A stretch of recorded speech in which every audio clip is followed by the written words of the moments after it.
Welcome to Rise to RN. എൻ്റെ പേര് Dona and I am working as a nursing tutor. So നമ്മൾ ഇന്നലെ പറഞ്ഞതുപോലെ നമ്മുടെ previous year question paper discussion 7th സെമസ്റ്ററിന്റെ സ്റ്റാർട്ട് ചെയ്യുകയാണ്. 7th സെമസ്റ്റർ എക്സാംസ് സ്റ്റാർട്ട് ചെയ്യുന്നത് 18-ാം തീയതിയാണ്. ആൻഡ് സബ്ജക്റ്റ് എന്ന് പറയുന്നത് 18ലെ സബ്ജക്റ്റ് എന്ന് പറയുന്നത് OBG ആണ്. സോ നമ്മൾ ഇന്ന് ഇവിടെ ഡിസ്കസ് ചെയ്യാൻ പോകുന്നത് OBGയിലെ പ്രീവിയസ് ഇയർ ക്വസ്റ്റ്യൻ പേപ്പേഴ്സ് ആണ്. സോ നമ്മൾ ഈ previous year question paper discussion arrange ചെയ്തിരിക്കുന്ന ഒരു 6 വീഡിയോസിലൂടെയാണ്. സോ ഈ 6 വീഡിയോസിലൂടെ നമ്മുടെ ഓൾമോസ്റ്റ് 2016 മുതൽ 2025 വരെയുള്ള ക്വസ്റ്റ്യൻ പേപ്പേഴ്സ് എല്ലാം നമ്മൾ മാക്സിമം ഡിസ്കസ് ചെയ്യാൻ ശ്രമിക്കുന്നതാണ്. നമ്മൾ ഫോളോ ചെയ്തുകൊണ്ടിരിക്കുന്നത് 2021 സ്കീമാണ്. നേരത്തെ ഉണ്ടായിരുന്ന 2016 സ്കീമാണ്. ഈ രണ്ട് സ്കീമിലും വ്യത്യാസം, ഒരു ക്വസ്റ്റ്യൻ പേപ്പറിൽ ഒരുപാട് വ്യത്യാസങ്ങൾ വന്നിട്ടുണ്ട്. പ്രത്യേകിച്ച് MCQs ഒക്കെ ആഡ് ചെയ്യപ്പെട്ടിട്ടുണ്ട്. 2021 സ്കീമിൽ നമുക്ക് ഒരു റെഗുലർ എക്സാമും അതിന്റെ സപ്ലിമെന്ററി എക്സാം 2025ലെ എക്സാം, അങ്ങനെ 2 എക്സാം പേപ്പേഴ്സ് മാത്രമാണ് അവൈലബിൾ ആയിട്ടുള്ളത്. എന്നിരുന്നാലും 2016 സ്കീമിലെ ക്വസ്റ്റ്യൻ പേപ്പേഴ്സിൽ വന്നിരിക്കുന്ന എല്ലാ ക്വസ്റ്റ്യൻസും റിപ്പീറ്റഡ് ആയിട്ട് തന്നെ 2021 ഈ സ്കീമിൽ വന്ന ക്വസ്റ്റ്യൻ പേപ്പേഴ്സിൽ നമുക്ക് കാണാവുന്നതാണ്. സോ നമുക്ക് ഈ 2016 മുതലുള്ള എല്ലാ ക്വസ്റ്റ്യൻ പേപ്പേഴ്സും അതിന്റെ ആൻസേഴ്സും ഒന്ന് നമുക്ക് ഡിസ്കസ് ചെയ്യാം. ഇന്ന് നമ്മൾ ഡിസ്കസ് ചെയ്യാൻ പോകുന്ന ക്വസ്റ്റ്യൻ പേപ്പർ എന്ന് പറയുന്നത് 2021 സ്കീമിലെ first question paper, that is 2025 ഓഗസ്റ്റിൽ നടന്ന റെഗുലർ എക്സാമിന്റെ പേപ്പറാണ്. ഞാൻ പറഞ്ഞ പോലെ MCQs ഉണ്ട്. MCQs 12 എണ്ണമാണുള്ളത്. അതിൽ ഈ ക്വസ്റ്റ്യൻസ് എല്ലാം നമ്മുടെ MCQ ക്വസ്റ്റ്യൻസ് എല്ലാം നമ്മുടെ ഇൻസ്റ്റാഗ്രാം പേജിൽ നമ്മൾ അപ്ലോഡ് ചെയ്യുന്നതായിരിക്കും. ഇതുകൂടാതെ വരാവുന്ന എല്ലാവിധ MCQ ക്വസ്റ്റ്യൻസും വരും ദിവസങ്ങളിൽ നമ്മൾ അപ്ലോഡ് ചെയ്യുന്നതായിരിക്കും. നമുക്ക് ആദ്യം എസ്എ ക്വസ്റ്റ്യനിലേക്ക് പോവാം. എസ്എ ക്വസ്റ്റ്യൻ എന്ന് പറയുന്നത് define puerperium, explain the process of involution of uterus, right in detail the management of puerperium. So ഈ ക്വസ്റ്റ്യൻ പിപ്പേറിയം റിലേറ്റഡ് ആയിട്ടുള്ള, ഇൻവല്യൂഷൻ ഓഫ് യൂട്രസ് ഒക്കെ റിലേറ്റഡ് ആയിട്ടുള്ള ഒരുപാട് ക്വസ്റ്റ്യൻസ് റിപ്പീറ്റഡ് ആയിട്ട് പല വർഷങ്ങളിൽ ചോദിച്ചിട്ടുണ്ട്. അതുകൂടി ഞാൻ ഇതിന്റെ ഒപ്പം പറയാം. 2016 മെയില് പിപ്പേറിയൽ ഇൻഫെക്ഷൻസ് ചോദിച്ചിട്ടുണ്ട്. 2017 മെയ് ഷോർട്ട് നോട്ട് ആയിട്ട് ഇൻവല്യൂഷൻ ഓഫ് യൂട്രസ് ചോദിച്ചിട്ടുണ്ട്. അതുപോലെ 2017 സെപ്റ്റംബർ, 2018 ഏപ്രിൽ, 2023 ഏപ്രിൽ ഒക്കെ റിപ്പീറ്റഡ് ആയിട്ട് പിപ്പേറിയൽ സെപ്സിസ് ചോദിച്ചിട്ടുണ്ട്. അതുപോലെ 2018 സെപ്റ്റംബറിൽ എസ്എ വന്നിട്ടുള്ളത് define puerperium, describe the physiological adaptation of postnatal period, explain the physiological adaptation of the new born. പിന്നെ 2022 മെയില് difference between involution and sub involution വന്നിട്ടുണ്ട്. 2022 ഒക്ടോബറിൽ എസ്എ പിന്നെ define puerperium, causes of puerperal sepsis, explain the clinical features, management of genital tract infections in puerperium. Then 2024 മാർച്ചിൽ again short note ആയിട്ട് sub involution of uterus ചോദിച്ചിട്ടുണ്ട്. So നമ്മുടെ question എന്ന് പറയുന്നത് define പിപ്പേറിയം, ആദ്യത്തെ പാർട്ട് ഡിഫൈൻ പിപ്പേറിയം ആണ്, 2 മാർക്കാണ് അതിന്. നമ്മൾ അതിന്റെ ഡയറക്റ്റ് ഡെഫിനിഷൻ മാത്രം എഴുതിയാൽ മതി. പിപ്പേറിയം എന്ന് പറയുന്നത് എന്താ? Period following the child birth during which the body tissues especially the pelvic organs revert back to approximate to the pre pregnant state. അതാണ് ഡെഫിനിഷൻ. ഈ ഡെഫിനിഷൻ മാത്രം എഴുതാതെ അതിന്റെ പീരീഡ് എന്നാണ് തുടങ്ങുന്നത്, എന്നാണ് ലാസ്റ്റ് ചെയ്യുന്നവരെ കൂടി ആഡ് ചെയ്യുക. That is as soon as the placenta is expelled and last approximately to the 6 weeks. 6 ആഴ്ച വരെ ഇത് ലാസ്റ്റ് ചെയ്യും. ഈ 2 പോയിന്റ്സ് കൂടി ആഡ് ചെയ്ത് കഴിയുമ്പോൾ നമ്മുടെ ഡെഫിനിഷന് 2 mark. Second part of the question എന്ന് പറയുന്നത് explain the process of involution of uterus and ഇതിന്റെ മാർക്കിന്റെ ബ്രേക്കേജ് എന്ന് പറയുന്നത് 2+6+7 ആണ്. സോ നമ്മുടെ ഇൻവല്യൂഷൻ ഓഫ് യൂട്രസ് നമ്മൾ ഒരു 6 മാർക്കിന് എഴുതണം. അപ്പോൾ അതിൻ്റെ അകത്ത് നമുക്ക് ഇൻക്ലൂഡ് ചെയ്യാൻ പറ്റുന്ന പോയിന്റ്സ് ഏതൊക്കെയാണെന്ന് വെച്ചാൽ, ആദ്യം നമ്മൾ എഴുതേണ്ട ഇൻവല്യൂഷൻ എന്താണ്. ഇൻവല്യൂഷൻ ഓഫ് യൂട്രസ് ആണ് നമ്മുടെ ക്വസ്റ്റ്യൻ, പക്ഷെ നമ്മുടെ ഡെഫിനിഷൻ ഓഫ് ഇൻവല്യൂഷൻ ആദ്യം എഴുതണം. ഇൻവല്യൂഷൻ എന്ന് പറഞ്ഞാൽ എന്താണ്? Involution is a process whereby the genital organs revert back approximately to the state as they were before the pregnancy. നമ്മുടെ genital organs എല്ലാം ബാക്ക് ടു പ്രഗ്നൻസി നോർമൽ സ്റ്റേറ്റിലേക്ക് മാറുന്ന ഒരു പ്രോസസ്സിനെയാണ് നമ്മൾ ഇൻവല്യൂഷൻ എന്ന് പറയുന്നത്. പിന്നെ ഇൻവല്യൂഷൻ ഓഫ് യൂട്രസ് നമ്മൾ എടുത്ത് എഴുതുന്നു. അതിന്റെ അടിയിൽ വരാവുന്ന പോയിന്റ്സ് ആണ്. ഒന്നെന്ന് പറയുന്നത് 3 ഹെഡിങ് രീതിയിലാണ് നമ്മൾ എഴുതേണ്ടത്. ഒന്നെന്ന് പറയുന്നത് അനാറ്റമിക്കൽ കൺസിഡറേഷൻ ഉണ്ട്. പിന്നെ വരുന്ന ഒരു ഹെഡിങ് ആണ് ഫിസിയോളജിക്കൽ കൺസിഡറേഷൻ. പിന്നെ വരുന്നതാണ് ക്ലിനിക്കൽ അസസ്മെന്റ് ഓഫ് ഇൻവല്യൂഷൻ. അങ്ങനെ 3 ഹെഡിങ്ങിലായിട്ടാണ് നമ്മളിത് എക്സ്പ്ലെയിൻ ചെയ്യേണ്ടത്. അനാറ്റമിക്കൽ കൺസിഡറേഷൻ്റെ അകത്ത് നമ്മൾ എഴുതേണ്ട പോയിന്റ്സ് എന്ന് പറയുന്നത് മെയിൻ ആയിട്ടും യൂട്രസിന് അനാറ്റമിക്കലി സംഭവിക്കുന്ന കാര്യങ്ങൾ, അത് ലോവർ യൂട്രൈൻ സെഗ്മെന്റിന്, സെർവിക്സിനൊക്കെ അനാറ്റമിക്കലി സംഭവിക്കുന്ന ചേഞ്ചസ്, അതാണ് മെയിൻ ആയിട്ടും അതിൻ്റെ അകത്ത് ഇൻക്ലൂഡ് ചെയ്യേണ്ട പോയിന്റ്സ്. പിന്നെ ഫിസിയോളജിക്കൽ കൺസിഡറേഷൻ വന്നു കഴിയുമ്പോൾ മെയിൻ ആയിട്ടുള്ള 3 ചേഞ്ചസ് ആണ് ഉണ്ടാകുന്നത്.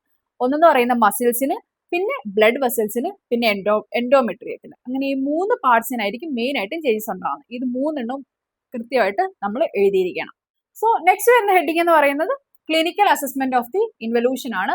അതിൻ്റെ അകത്ത് നമ്മൾ മെയിൻ ആയിട്ടും കാണുന്ന ഈ യൂട്രസിന്റെ സൈസ് ഡിക്രീസ് ചെയ്യുന്ന day by day 1 to 2 centimetre വെച്ച് ഡിക്രീസ് ചെയ്യുന്ന അതിന്റെ ഒരു അസസ്മെന്റ് ആണ് ഈ ക്ലിനിക്കൽ അസസ്മെന്റ് കൊണ്ട് ഇവിടെ ഉദ്ദേശിക്കുന്നത്. സോ അതിനെപ്പറ്റി ഒരു എക്സ്പ്ലനേഷൻ കൂടി ആഡ് ചെയ്യുക. ഈ 3 ഹെഡിങ്ങും അതിനൊപ്പം തന്നെ ഒരു പിക്ചർ കൂടിയുണ്ട്. ഇത് ഇപ്പം ഈ കാണിക്കുന്ന ഈ പിക്ചർ കൂടി നിങ്ങൾ വരച്ച് ഇവിടെ ഈ ഒരു ആൻസറിന്റെ കൂടെ ആഡ് ചെയ്യുകയാണെന്നുണ്ടെങ്കിൽ 6 മാർക്ക് ഉറപ്പായിട്ട് കിട്ടും. നമ്മുടെ തേർഡ് പാർട്ട് എന്ന് പറയുന്നത് write in detail about the management of puerperium. ആ മാനേജ്മെന്റിന്റെ അകത്ത് നമുക്ക് 12 പോയിന്റ്സ് ആണ് വരുന്നത്. അപ്പോൾ ഒരു ഇൻട്രൊഡക്ഷൻ പോലെ വേണമെങ്കിൽ നമുക്ക് principles of management of normal puerperium എന്ന് ആഡ് ചെയ്യാം. അതിപ്പം റീസ്റ്റോർ ദി മദേഴ്സ് ഹെൽത്ത്, അതുപോലെ prevent infection, take care of the breast, അങ്ങനെയൊക്കെ പറഞ്ഞ് കുറച്ച് പ്രിൻസിപ്പൽ പോയിന്റ്സ് ഉണ്ട്, അത് ആഡ് ചെയ്യുക. അത് കഴിഞ്ഞിട്ടാണ് മെയിൻ ആയിട്ടുള്ള 12 പോയിന്റ്സ് വരുന്നത്.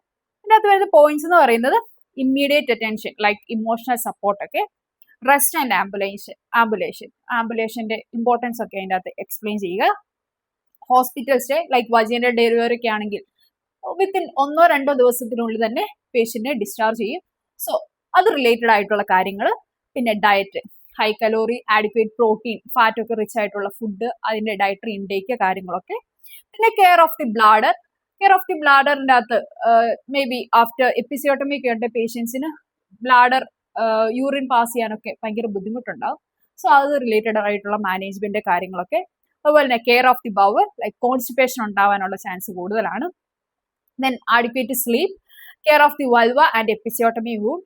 എപ്പിസിയോട്ടമി വൂണ്ട് എങ്ങനെയാണ് പ്രോപ്പറായിട്ട് കെയർ ചെയ്യേണ്ടത്, with sterile techniques, aseptic manners എങ്ങനെയൊക്കെയാണ് യൂസ് ചെയ്യേണ്ടത്, അങ്ങനത്തെ കാര്യങ്ങൾ. അതുപോലെ 6 ബാത്ത്, അങ്ങനത്തെ കാര്യങ്ങളൊക്കെ പ്രൊമോട്ട് ചെയ്യാനുള്ള കാര്യങ്ങൾ പറഞ്ഞു കൊടുക്കുക. Then care of breast like cracked നിപ്പിൾസോ നിപ്പിൾ ബ്രേക്കേജസോ അങ്ങനത്തെ എന്തെങ്കിലും ഇൻവേർട്ടഡ് ആയിട്ടുള്ള നിപ്പിൾസോ അങ്ങനത്തെ എന്തെങ്കിലും ഇതൊക്കെ ഉണ്ടെങ്കിൽ അത് ഐഡന്റിഫൈ ചെയ്ത് അതിനുള്ള മാനേജ്മെന്റ് കൊടുക്കാനുള്ള പോയിന്റ്സ് ആഡ് ചെയ്യുക. അതുപോലെ maternal infant bonding like rooming, അമ്മയും കുഞ്ഞും തമ്മിലുള്ള ബോണ്ടിങ് കൂട്ടാനുള്ള കാര്യങ്ങളൊക്കെ ലൈക്ക് കങ്കാരു മദർ കെയർ എന്നൊക്കെ കേട്ടിട്ടുണ്ടോ, അങ്ങനത്തെ പോയിന്റ്സ് ഒക്കെ ആഡ് ചെയ്യുക. അസെപ്സിസ് ആൻഡ് ആന്റിസെപ്റ്റിക്, ഇപ്പൊ അമ്മയ്ക്കാണെങ്കിലും കുഞ്ഞിനാണെങ്കിലും പ്രോപ്പർ ആയിട്ടുള്ള അസെപ്റ്റിക് സ്റ്റെറൈൽ ആയിട്ടുള്ള കാര്യങ്ങളൊക്കെ യൂസ് ചെയ്യാനൊക്കെ നമ്മൾ അതിനുമായിട്ടുള്ള റിലേറ്റഡ് ആയിട്ടുള്ള പോയിന്റ്സ് ആഡ് ചെയ്യുക. പിന്നെ ഇമ്മ്യൂണൈസേഷൻ ആണ് ലാസ്റ്റ് പോയിന്റ് പറയുന്നത്. ഇമ്മ്യൂണൈസേഷൻ ആണ് മെയിൻ ആയിട്ടും പറയുന്നത് 3 ഇമ്മ്യൂണൈസേഷൻസ് ആണ്. ആന്റി-ഡി ഉണ്ട്, പിന്നെ വരുന്നതെന്ന് പറയുന്നത് റുബെല്ല, പിന്നെ ബൂസ്റ്റർ ഡോസ് ഓഫ് ടെറ്റനസ്. ഇതൊക്കെ വേണ്ട ആൾക്കാർക്ക് അതനുസരിച്ചുള്ള ഇമ്മ്യൂണൈസേഷൻ എടുക്കുക. സോ ഇത്രയാണ് മെയിൻ ആയിട്ട് വരുന്ന 12 പോയിന്റ്സ് എന്ന് പറയുന്നത്. ഇത് 12 പോയിന്റ്സ് ഹെഡിങ്സ് വൈസ് എഴുതി ഓരോ ഹെഡിങ്ങിന്റെ അടിയിലും ഓരോ പോയിന്റ് വൈസ് ലിസ്റ്റ് ഡൗൺ ചെയ്ത് കറക്റ്റ് ആയിട്ട് എഴുതുകയാണെങ്കിൽ നമുക്ക് 7 മാർക്കും അതേ രീതിയിൽ തന്നെ കിട്ടാവുന്നതാണ്. സോ നമ്മൾ ഇനി സെക്കൻഡ് ക്വസ്റ്റ്യനിലേക്കാണ് പോകുന്നത്. ദാറ്റ് ഈസ് പിപ്പേറിയൽ ഇൻഫെക്ഷൻസ് അല്ലെ പിപ്പേറിയൽ സെപ്സിസ്. ഒരു മിനിമം ഒരു 6-7 തവണയെങ്കിലും റിപ്പീറ്റഡ് ആയിട്ട് വന്നിട്ടുള്ള ഒരു ക്വസ്റ്റ്യൻ ആണ് ഈ പിപ്പേറിയൽ സെപ്സിസ് അല്ലെങ്കിൽ ഇൻഫെക്ഷൻ എന്ന് പറയുന്നത്. മെയിൻ ആയിട്ടും 5 മാർക്കിന് തന്നെയാണ്, ഷോർട്ട് നോട്ടായിട്ടാണ് 5 മാർക്കിന്റെ ക്വസ്റ്റ്യൻ ആയിട്ടാണ് പിപ്പേറിയൽ സെപ്സിസ് വന്നിട്ടുള്ളത്. ഒരു വട്ടം മാത്രം 2022 ഒക്ടോബറിലാണെങ്കിൽ കോസസ് ഓഫ് പിപ്പേറിയൽ സെപ്സിസ് ഒരു എസ്സേയുടെ പാർട്ടായിട്ട് വന്നിട്ടുണ്ട്. അതിന് കോസസ് മാത്രമാണ് എടുത്തു ചോദിച്ചിട്ടുള്ളത്. അതെന്ന് പറയുന്നത് 3 മാർക്കിന്റെ ക്വസ്റ്റ്യൻ ആയിരുന്നു. 3 മാർക്കാണ് ആ പാർട്ടിനുള്ളത്. സോ നമുക്ക് പിപ്പേറിയൽ സെപ്സിസ് ഓവറോൾ എന്താന്ന് ഒന്ന് നോക്കാം. എങ്ങനെയാണത് നിങ്ങൾ അറ്റൻഡ് ചെയ്യേണ്ടതെന്ന് പറയാം. അപ്പൊ പിപ്പേറിയൽ സെപ്സിസ് എന്ന് ചോദിക്കുകയാണെങ്കിൽ നമ്മൾ എന്തായാലും ഫസ്റ്റ് 5 മാർക്കിന്റെ അല്ല, ആദ്യം നമ്മൾ ഡെഫിനേഷൻ എഴുതുന്നു. എന്താണ് പിപ്പേറിയൽ സെപ്സിസ് എന്ന് പറയുന്നത്? ആഫ്റ്റർ ഡെലിവറി നമ്മുടെ ജെനൈറ്റൽ ട്രാക്റ്റിൽ ഉണ്ടാവുന്ന ഇൻഫെക്ഷനെയാണ് നമ്മൾ ഈ പിപ്പേറിയൽ സെപ്സിസ് എന്ന് പറയുന്നത്. That is the definition. ഇനി വരുന്ന രണ്ടാമത്തെ ഹെഡിങ് എന്ന് പറയുന്നത് പ്രീഡിസ്പോസിംഗ് ഫാക്ടേഴ്സ് ആണ്. പ്രീഡിസ്പോസിംഗ് ഫാക്ടേഴ്സ് 2 രീതിയിൽ, ആന്റിപാർട്ടർ റിസ്ക് ഫാക്ടേഴ്സും ഉണ്ട്, പോസ്റ്റ് വാർട്ടർ റിസ്ക് ഫാക്ടേഴ്സും ഉണ്ട്. ലൈക്ക് ആന്റിപാർട്ടത്തിൽ അനീമിയ അല്ലെങ്കിൽ പ്രീടേൺ ലേബർ, അങ്ങനെ കുറച്ച് പോയിന്റ്സ് വരുന്നുണ്ട്. പോസ്റ്റ് വാർട്ടത്തിൽ എന്ന് പറയുമ്പോൾ റിപ്പീറ്റഡ് ആയിട്ടുള്ള vaginal examination, traumatic vaginal delivery പോലുള്ള കുറെ points post partum risk factors ആയിട്ടും വരുന്നുണ്ട്. ഇത് കൂടാണ്ട് നമുക്ക് എഴുതാവുന്ന കുറച്ച് കോസേറ്റീവ് ഓർഗാനിസംസിന്റെ പേരുകൂടി ആഡ് ചെയ്യാവുന്നതാണ്. Like group A beta haemolytic streptococcus, group B beta haemolytic streptococcus, അല്ലെങ്കിൽ ഇക്കോളൈ, ക്ലെപ്സിയില, അങ്ങനെ കുറച്ച് ഓർഗാനിസംസിന്റെ കോസേറ്റീവ് ഓർഗാനിസംസിന്റെ നെയിംസ് കൂടി ആഡ് ചെയ്യുക. സോ ഇത്രയാണ് പ്രീഡിസ്പോസിംഗ് ഫാക്ടേഴ്സ് അല്ലെങ്കിൽ കോസസ് ചോദിച്ചാൽ എഴുതേണ്ടത്. പിന്നെ വരുന്നതെന്ന് പറയുന്നത് മോഡ് ഓഫ് ഇൻഫെക്ഷൻ ആണ്. എങ്ങനെയാണ് ഈ ഇൻഫെക്ഷൻ സ്പ്രെഡ് ചെയ്യുന്നത്, അല്ലെ സോഴ്സ് ഓഫ് സ്പ്രെഡ് ആണ് പറയുന്നത്. 3 രീതിയിലാണ്. എൻഡോജീനിയസ് ഉണ്ട്, ഓട്ടോജീനിയസ് ഉണ്ട്, എക്സോജീനിയസ്. ഈ 3 ഹെഡിങ് കൂടി ഇൻക്ലൂഡ് ചെയ്യുക. പിന്നെ മെയിൻ ആയിട്ട് വരുന്ന ക്ലിനിക്കൽ ഫീച്ചേഴ്സ് എന്തൊക്കെയാണ്? അത് 3 ഹെഡിങ്ങിലാണ് ക്ലിനിക്കൽ ഫീച്ചേഴ്സ് വന്നിരിക്കുന്നത്. ലോക്കൽ ഇൻഫെക്ഷൻ ഉണ്ട്, യൂട്രൈൻ ഇൻഫെക്ഷൻ ഉണ്ട്, സ്പ്രെഡിങ് ഇൻഫെക്ഷൻ ഉണ്ട്. ലോക്കൽ ഇൻഫെക്ഷൻ എന്ന് പറയുമ്പോൾ ആദ്യം ഇൻഫെക്ഷൻ സ്റ്റാർട്ട് ചെയ്യുന്ന സമയത്ത് തന്നെ കാണിക്കുന്ന ഇൻഫെക്ഷൻസിനെയാണ് local infection. Slight rise in temperature അല്ലെങ്കിൽ മലേസ് അങ്ങനത്തെ കാര്യങ്ങളൊക്കെ. യൂട്രൈൻ ഇൻഫെക്ഷൻ എന്ന് പറയുമ്പോൾ കുറച്ചുകൂടി ഇൻഫെക്ഷൻ സ്പ്രെഡ് ആയി കഴിയുമ്പോൾ ഉണ്ടാവുന്നതാണ് റൈസ് ഇൻ ടെമ്പറേച്ചർ, ലോക്കയിൽ ഉണ്ടാകുന്ന ചേഞ്ചസ്, പൾസ് റേറ്റിൽ ഉണ്ടാകുന്ന ചേഞ്ചസ്, അങ്ങനെ അതിൻ്റെ ആയിട്ട് വരുന്ന ചേഞ്ചസ് ഒക്കെ ആഡ് ചെയ്യുക. പിന്നെ സ്പ്രെഡിങ് ഇൻഫെക്ഷൻ്റെ അകത്ത് വരുന്ന പോയിന്റ്സ് എന്ന് പറയുന്നത് നമ്മുടെ യൂട്രസിൽ നിന്നും ഇൻഫെക്ഷൻ ബാക്കി സ്ഥലത്തേക്കൊക്കെ സ്പ്രെഡ് ആവുന്നു. ലൈക്ക് എന്തൊക്കെയാണ് പെൽവിക് സെല്ലുലൈറ്റിസ് അല്ലെങ്കിൽ പെൽവിക് പെരിട്ടോണൈറ്റിസ് അങ്ങനെ ഉള്ള കണ്ടീഷൻസ്. സോ അതും 2-3 പോയിന്റ്സ് ആഡ് ചെയ്യും. ഹെഡിങ് നമ്മുടെ ഡയഗ്നോസ്റ്റിക് മെഷേഴ്സ് ആണ്. മെയിൻ ആയിട്ട് നമ്മൾ കോമൺ ആയിട്ട് കാണുന്ന സംഭവങ്ങളൊക്കെ തന്നെ ഹിസ്റ്ററി കളക്ട് ചെയ്യുക, അതുപോലെ തന്നെ ക്ലിനിക്കൽ എക്സാമിനേഷൻ ഉണ്ട്. പിന്നെ വരുന്നത് എന്തൊക്കെയാണ്, നമ്മുടെ ബ്ലഡ് കൾച്ചർ വരും, ബ്ലഡ് ടെസ്റ്റ് വരും, വജൈനൽ സ്വാബ് കൾച്ചർ ചെയ്യും, അതുപോലെ പെൽവിക് അൾട്രാസൗണ്ട്, CT, MRI, ഇങ്ങനെ കോമൺ ആയിട്ടുള്ള 5 മാർക്കിനാണെന്നുണ്ടെങ്കിൽ വിത്ത് എക്സ്പ്ലനേഷൻ്റെ ആവശ്യമൊന്നുമില്ല, ജസ്റ്റ് ഡിസ്റ്റ് ഡൗൺ ചെയ്യുക എല്ലാം. പിന്നെ വരുന്ന ലാസ്റ്റ് എന്ന് പറയുന്നത് നമ്മുടെ മാനേജ്മെന്റ് ആണ്. മാനേജ്മെന്റ് പറയുന്നത് ജനറൽ ആയിട്ടുള്ള കുറച്ച് കെയറും കാര്യങ്ങളൊക്കെ പറയുന്നുണ്ട്. കാരണം ഈ സ്ട്രെപ്റ്റോകോക്കൽ ബാക്ടീരിയ ഒക്കെ ആണെങ്കിൽ ഐസൊലേറ്റ് ചെയ്യേണ്ട പേഷ്യൻസിനെ ഐസൊലേറ്റ് ചെയ്യുക. പിന്നെ പറയുന്ന adequate IV fluids, medicines main ആയിട്ടും ആന്റിബയോട്ടിക്സ് ആണ് നമ്മൾ പ്രൊവൈഡ് ചെയ്യുന്നത്. ഏത് ബാക്ടീരിയ ആണ് ഗ്രോത്ത് കണ്ടുപിടിച്ചിട്ട് അതിനനുസരിച്ചുള്ള നമ്മൾ ആന്റിബയോട്ടിക്സ് അഡ്മിനിസ്റ്റർ ചെയ്യുന്നു. പിന്നെ വരുന്നതെന്ന് പറയുന്നത് സർജിക്കൽ ആയിട്ടുള്ള ട്രീറ്റ്മെന്റ് ആണ്. കുറേ സർജിക്കൽ ട്രീറ്റ്മെന്റ് മെത്തേഡ്സ് പറയുന്നുണ്ട് ഇതിൻ്റെ അകത്ത്. ലൈക്ക് പെരീനിയൽ വൂണ്ട് വല്ലതും ആണെങ്കിൽ ഡീബ്രൈഡ്മെന്റ് ചെയ്യുക, അല്ലെങ്കിൽ റീറ്റൈൻഡ് യൂട്രൈൻ പ്രൊഡക്ട്സ് വല്ലതും ആണെങ്കിൽ സർജിക്കൽ ഇവാക്യുവേഷൻ ചെയ്യുക, കോൾപോട്ടമി, വൂണ്ട് ഡെഹിസൻസ് ആണെങ്കിൽ അതിനും ഡീബ്രൈഡ്മെന്റ് ചെയ്യുക, അതുപോലെ സിവിയർ ആയിട്ടുണ്ടാവുകയാണെന്നുണ്ടെങ്കിൽ ഹിസ്റ്റക്ടമി ചെയ്യുക. അങ്ങനെ കുറേ പോയിന്റ്സ് സർജിക്കൽ മെത്തേഡ്സും പറയുന്നുണ്ട്. ഇതും സർജിക്കൽ മെത്തേഡ്സ് എല്ലാം നമ്മൾ ലിസ്റ്റ് ഡൗൺ ചെയ്യുക. അതുകൊണ്ട് വേണമെങ്കിൽ നിങ്ങൾക്ക് പ്രൊഫൈലാക്സിസ് ആഡ് ചെയ്യുക. ലൈക്ക് ആന്റിപാർട്ടം, ഇൻട്രാപാർട്ടം, പോസ്റ്റ്പാർട്ടം, എങ്ങനെ prophylaxis, like maintaining proper hygiene, maintaining asepsis, അങ്ങനത്തെ കാര്യങ്ങളൊക്കെ ആഡ് ചെയ്യുക. മെയിൻ ആയിട്ട് നിങ്ങൾ മറക്കാണ്ട് എഴുതേണ്ട ഒരു കാര്യമാണ് നഴ്സിംഗ് മാനേജ്മെന്റ്. 5 മാർക്കിന് ഏത് ചോദിച്ചാലും അത് റിലേറ്റഡ് ആയിട്ടുള്ള നഴ്സിംഗ് ഇന്റർവെൻഷൻസ് എഴുതാൻ മറക്കരുത്. ലാസ്റ്റ് ബേസിക് ആയിട്ടുള്ള ഇന്റർവെൻഷൻസ് മാത്രം നഴ്സിംഗ് മാനേജ്മെന്റ് എന്ന് ഹെഡിങ് കൊടുത്തിട്ട് ലാസ്റ്റ് ആഡ് ചെയ്യുക. ലൈക്ക് മോണിറ്ററിംഗ് വൈറ്റൽ സൈൻസ്, അല്ലെങ്കിൽ ഹിസ്റ്ററി കളക്ഷൻ, ഫിസിക്കൽ എക്സാമിനേഷൻസ്, എന്നാണോ ടെമ്പറേച്ചർ ചെക്ക് ചെയ്യുക, അങ്ങനെ സിമ്പിൾ ആയിട്ടുള്ള പ്രോപ്പർ ആയിട്ട് പൊസിഷനിങ് കൊടുക്കുക, പ്രൈവസി കൊടുക്കുക, അങ്ങനത്തെ കോമൺ ആയിട്ടുള്ള കുറച്ച് ബേസിക് ആയിട്ടുള്ള നഴ്സിംഗ് ഇന്റർവെൻഷൻസ് കൂടി എഴുതി നമ്മുടെ ക്വസ്റ്റ്യൻ അവസാനിപ്പിക്കും. നമ്മളുടെ ഈ പ്രിപ്പയറത്തെ പറ്റി റിലേറ്റഡ് ആയിട്ടുള്ള അടുത്തൊരു essay ക്വസ്റ്റ്യനോട് നമുക്ക് നോക്കാം. അത് 2018 സെപ്റ്റംബർ ചോദിച്ചതാണ്. Define puerperium, describe the physiological adaptation of postnatal period, explain the physiological adaptation of the new born. And physiological adaptation of postnatal period ആണ് ആദ്യം നോക്കുന്നത്. അത് 7 മാർക്കിന്റെ ഒരു പാർട്ടായിരുന്നു. ആൻഡ് ഈ ഒരു ക്വസ്റ്റ്യൻ നമ്മൾ ആദ്യം എഴുതേണ്ടതെന്ന് പറഞ്ഞാൽ ഡെഫിനിഷൻ, എന്തിൻ്റെയാണ്, പ്രിപ്പയറിയത്തിന് ഡെഫിനിഷൻ എഴുതുക, അല്ലെ പോസ്റ്റ്നേറ്റൽ പീരീഡിന്റെ ഡെഫിനിഷൻ എഴുതുക. അത് ഓൾറെഡി നമ്മൾ കണ്ടതാണ്. അതുപോലെ ഇൻവല്യൂഷൻ ഓഫ് ദി യൂട്രസ് എഴുതുക, അതിന്റെ പോയിന്റ്സ് എല്ലാം ഫുള്ള് നമ്മൾ ഇൻവല്യൂഷൻ ഓഫ് യൂട്രസ് ഒരു 5 മാർക്കിന് പഠിച്ചത് മുഴുവൻ എഴുതണ്ട, ജസ്റ്റ് മെയിൻ ആയിട്ടുള്ള പോയിന്റ്സ് മാത്രം പോയിന്റ് ഔട്ട് ചെയ്യുക. പിന്നെ വരുന്നത് involution of other pelvic organs like vagina, pelvic structures, അങ്ങനത്തെ ആ 2 പോയിന്റ് കൂടി ആഡ് ചെയ്യുക. പിന്നെ മെയിൻ ആയിട്ട് വരുന്ന ഹെഡിങ് ആണ് ലോക്കിയുടെ കളർ എഴുതണം, കോമ്പോസിഷൻ, കൺസിസ്റ്റൻസി, എമൗണ്ട്, കാര്യങ്ങളൊക്കെ കൃത്യമായിട്ട് മെൻഷൻ ചെയ്യുക. അത് ലോക്കിയ ഒരിക്കലും എഴുതാതെ പോകരുത്.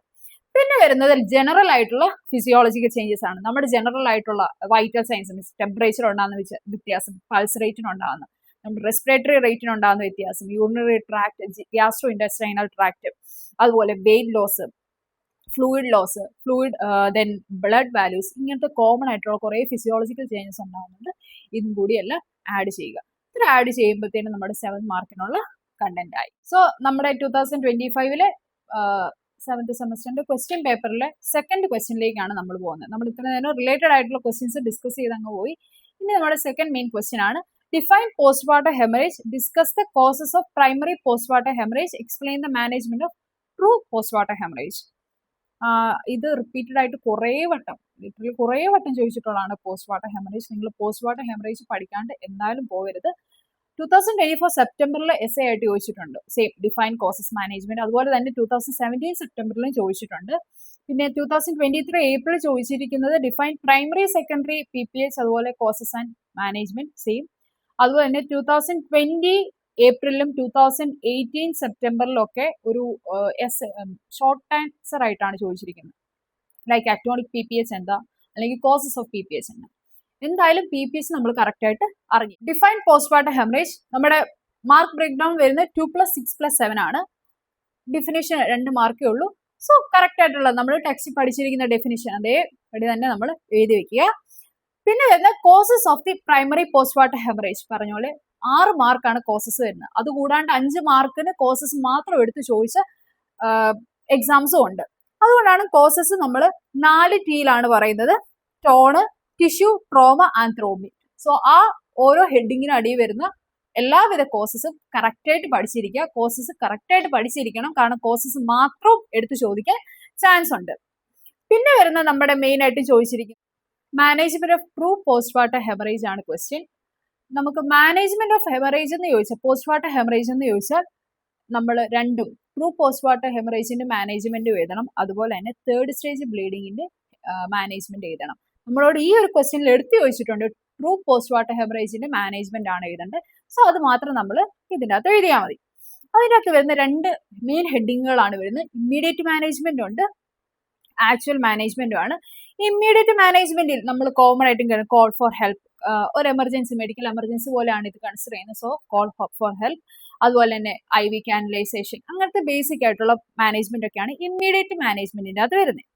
പിന്നെ വരുന്നതാണ് ആക്ച്വൽ മാനേജ്മെന്റ്. ഈ ആക്ച്വൽ മാനേജ്മെന്റ് നമുക്ക് 7 സ്റ്റെപ്സ് ആണ് ഇൻക്ലൂഡ് ചെയ്തിരിക്കുന്നത്. ഈ 7 സ്റ്റെപ്സും കൃത്യമായിട്ട് തന്നെ എഴുതുക. ആദ്യത്തെ വരുന്ന അറ്റോണിക് യൂട്രസ് ആണ്. പിന്നെ വരുന്നത് uterus exploration under general anaesthesia, പിന്നെ യൂട്രൈൻ മസാജ് ആൻഡ് ബൈമാനുവൽ കംപ്രഷൻ. പിന്നെ 4ാമത്തെ സ്റ്റെപ്പ് എന്ന് പറയുന്നത് യൂട്രൈൻ ടാമോണോയിഡ് ആണ്. യൂട്രൈൻ ടാമോണോയിഡിൽ തന്നെ 2 എണ്ണം പിന്നെ വരുന്നുണ്ട്: tight intrauterine packing and balloon tamponade. പിന്നെ വരുന്ന 5ാമത്തെ സ്റ്റെപ്പ് എന്ന് പറയുന്നത് യൂട്രൈൻ ആർട്ടറി എംബോളൈസേഷൻ. ആൻഡ് 6ാമത്തെ സ്റ്റെപ്പ് എന്ന് പറയുന്നത് സർജിക്കൽ മെത്തേഡ്സ് ആണ്. ആ സർജിക്കൽ മെത്തേഡ്സ് 2-3-4 പറയുന്നുണ്ട്: ligation of uterine arteries, ligation of ovarian and uterine arteries എന്നൊക്കെ പറഞ്ഞ ഒരു 4 സർജിക്കൽ മെത്തേഡ്സ് അതിൻ്റെ അകത്ത് മെൻഷൻ ചെയ്യുന്നുണ്ട്. പിന്നെ ലാസ്റ്റത്തെ ഒരു മെഷറായിട്ട് നമ്മൾ എടുക്കുന്നതാണ് ഹിസ്റ്ററക്ടമി. ഈ പറഞ്ഞ ഓരോ സ്റ്റെപ്പും നമ്മൾ വിജയിച്ചില്ലെങ്കിൽ ലാസ്റ്റ് ആണ് നമ്മൾ യൂട്രസ് റിമൂവൽ, ഹിസ്റ്ററക്ടമി ചെയ്യുന്നത്. സോ ഇത്രയും സ്റ്റെപ്സ് ആണ് മെയിൻ ആയിട്ട് നമ്മൾ മാനേജ്മെന്റ് ഓഫ് ട്രൂ പോസ്റ്റ് വാട്ടർ ഹെമറേജിൽ ആഡ് ചെയ്യേണ്ടത്. മാനേജ്മെന്റ് ഓഫ് PPH എന്ന് ചോദിച്ചാൽ നമ്മൾ 2 എഴുതണം: തേർഡ് സ്റ്റേജ് ബ്ലീഡിങ്ങിന്റെ എഴുതണം, അതുപോലെ തന്നെ ട്രൂ പോസ്റ്റ് വാട്ടർ ഹെമറേജിന്റെ എഴുതണം. സോ നമ്മുടെ തേർഡ് സ്റ്റേജ് ബ്ലീഡിങ്ങിന്റെയും കൂടി മാനേജ്മെന്റ് ഞാൻ പറഞ്ഞു പോവുകയാണ്. അതിനകത്ത് നമ്മൾ 2 ഹെഡിങ്ങിലാണ് ആഡ് ചെയ്യുന്നത്. ഒന്ന് പ്ലാസന്റസൈറ്റ് ബ്ലീഡിങ് എങ്ങനെ മാനേജ് ചെയ്യണം, അല്ലെങ്കിൽ ട്രോമാറ്റിക് ബ്ലീഡിങ് എങ്ങനെ മാനേജ് ചെയ്യണം. അതിനകത്ത് പ്ലാസന്റസൈറ്റ് ബ്ലീഡിങ് സാധാ ഫണ്ടൽ പ്രഷർ അല്ല മസാജ് ചെയ്ത് മെഡിസിൻസ് അഡ്മിനിസ്റ്റർ ചെയ്തതാണ് പ്ലാസന്റസൈറ്റ് ബ്ലീഡിങ്ങിന്റെ അകത്ത് വരുന്നത്. ട്രോമാറ്റിക് ബ്ലീഡിംഗ് എന്ന് പറയുമ്പോൾ അണ്ടർ GA നമ്മൾ യൂട്രസ് എക്സ്പ്ലോർ ചെയ്യുന്നു. പിന്നെ വരുന്നത് മെയിൻ ആയിട്ട് വരുന്നത് steps of manual removal of placenta. Placenta യൂട്രസിന്റെ അകത്ത് തന്നെ പ്രസിസ്റ്റ് ചെയ്യുന്ന ഒരു കണ്ടീഷനാണ് നമ്മൾ ഈ തേർഡ് സ്റ്റേജ് ബ്ലീഡിങ് കാണുന്നത്. സോ മാനുവലി നമ്മൾ എങ്ങനെ പ്ലാസന്റ റിമൂവ് ചെയ്യുന്നു ആ ഒരു സ്റ്റെപ്സ് ആണ് MRP എന്ന് പറയും, മാനുവൽ റിമൂവൽ ഓഫ് പ്ലാസന്റ.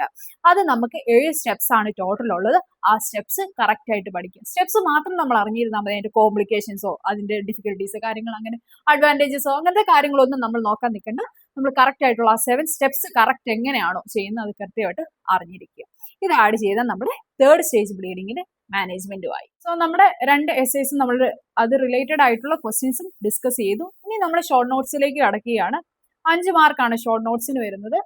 അതിനകത്ത് ഫസ്റ്റ് 1 ക്വസ്റ്റ്യൻ എന്ന് പറയുന്നത് respectful maternity care during second trimester ആണ്. അതൊരു ന്യൂ ക്വസ്റ്റ്യൻ ആണ്, റിപ്പീറ്റഡ് ആയിട്ട് വന്നിട്ടുള്ളതല്ല. സോ നമ്മുടെ റെസ്പെക്ട്ഫുൾ ഒരു കുഴപ്പിക്കുന്ന രീതിയിലാണ് വന്നിരിക്കുന്നത്. റെസ്പെക്ട്ഫുൾ നമ്മൾ വിചാരിക്കും maternity care during second trimester എഴുതിയാൽ മതി എന്ന്.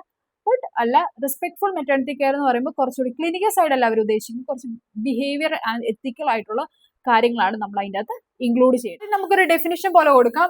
Respectful maternity care means providing care to the pregnant woman with dignity, privacy, confidentiality, without abuse, discrimination എന്ന് പറഞ്ഞൊരു കോമൺ ആയിട്ടുള്ളൊരു ഡെഫിനിഷൻ കൊടുക്കുക. പിന്നെ നമുക്ക് കീ കമ്പോണൻസ് പോലെ കുറച്ച് എഴുതാവുന്ന പോയിന്റ്സ് ആണ്: dignity and respect, privacy and confidentiality, informed consent, effective communication, emotional support, non-discrimination, right to choice, companion support, freedom from harm and abuse. So ഇത്രയൊക്കെ പോയിന്റ്സ്. ഇത് കൂടാണ്ട് നിങ്ങൾക്ക് അറിയാവുന്ന പോയിന്റ്സിൻ്റെ ഒപ്പം ആഡ് ചെയ്യുക. മെയിൻ ഹെഡിങ്സ് ഇത് കൊടുത്തിട്ട് ഉള്ളിൽ അറിയാവുന്ന പോയിന്റ്സ് ആഡ് ചെയ്ത്. ഈ ക്വസ്റ്റ്യൻ നേരത്തെ ഒന്നും റിപ്പീറ്റ് ചെയ്ത് വന്നിട്ടില്ല. ആണ് respectful maternity care during pregnancy. അറിഞ്ഞിരിക്കുക. നെക്സ്റ്റ് നമ്മൾ നോക്കാൻ പോകുന്ന അടുത്ത ഷോർട്ട് നോട്ടിലേക്കാണ്. That is episiotomy. അതും ഭയങ്കര റിപ്പീറ്റഡ് ആയിട്ട് ചോദിച്ചിട്ടുള്ള ക്വസ്റ്റ്യൻ ആണ്. മെയിനായിട്ടും ചോദിച്ചിട്ടുള്ള ടൈപ്സ് ഓഫ് എപ്പിസിയോട്ടമി ആണ്. ദാറ്റ് ഈസ് 2016 ഒക്ടോബറിലും ഏപ്രിൽ 2021 ചോദിച്ചിട്ടുള്ളത് ടൈപ്സ് ഓഫ് എപ്പിസിയോട്ടമി എന്നാണ്. 2024 മാർച്ചിൽ എപ്പിസിയോട്ടമി എന്ന് മാത്രം എടുത്തു ചോദിച്ചിട്ടുണ്ട്. എന്തായാലും 5 മാർക്കിനുള്ള ക്വസ്റ്റ്യൻ ആണ് നമ്മൾ അറ്റൻഡ് ചെയ്യേണ്ടത്. സോ ഒരു 5 മാർക്കിനായതുകൊണ്ട് നമ്മൾ ഓവറായിട്ട് ഒരുപാട് കാര്യം വലിച്ച് പഠിക്കേണ്ട ആവശ്യമില്ല. ആദ്യം ഒരു ഡെഫിനിഷൻ, പ്രോപ്പർ ആയിട്ടുള്ള ഡെഫിനിഷൻ എഴുതുക. പിന്നെ വേണ്ടത് ടൈപ്സ് മാത്രം എടുത്ത് ചോദിക്കുകയാണെങ്കിലും എപ്പിസിയോട്ടമി എന്ന് ചോദിക്കുകയാണെങ്കിൽ നമ്മൾ ടൈപ്സ് ആണ് ഉള്ളത്. Mediolateral, median lateral and J shaped. ഈ 4 ടൈപ്സും എന്താണെന്ന് എഴുതുക. വിത്ത് ഈ കാണിച്ചിരിക്കുന്ന ഈ പിക്ചർ കൂടി ആഡ് ചെയ്യാൻ മറക്കരുത്. ഇത് കഴിഞ്ഞിട്ട് നമുക്ക് എപ്പിസിയോട്ടമി മാത്രമുള്ള ക്വസ്റ്റ്യൻ ഉണ്ടെങ്കിൽ സ്റ്റെപ്സ് ഓഫ് മീഡിയോലാറ്ററൽ എപ്പിസിയോട്ടമി ആഡ് ചെയ്യുക. അത് വാസ്റ്റായി പോകുമെന്ന് കാണുകയാണെങ്കിൽ, അത് കവർ ചെയ്യാൻ ബുദ്ധിമുട്ടുണ്ടെന്നുണ്ടെങ്കിൽ പോസ്റ്റ് ഓപ്പറേറ്റീവ് കെയർ എളുപ്പമുള്ള പോയിന്റ്സ് മാത്രമേ ഉള്ളൂ. ഡ്രസ്സിങ്, പെയിൻ, ആംബുലേഷൻ എന്നൊക്കെ പറഞ്ഞ് എളുപ്പമുള്ള പോയിന്റ്സ് മാത്രമേ അതിൻ്റെ അകത്തുള്ളൂ. അത് ആഡ് ചെയ്യുക. അതുപോലെ കോംപ്ലിക്കേഷൻസ്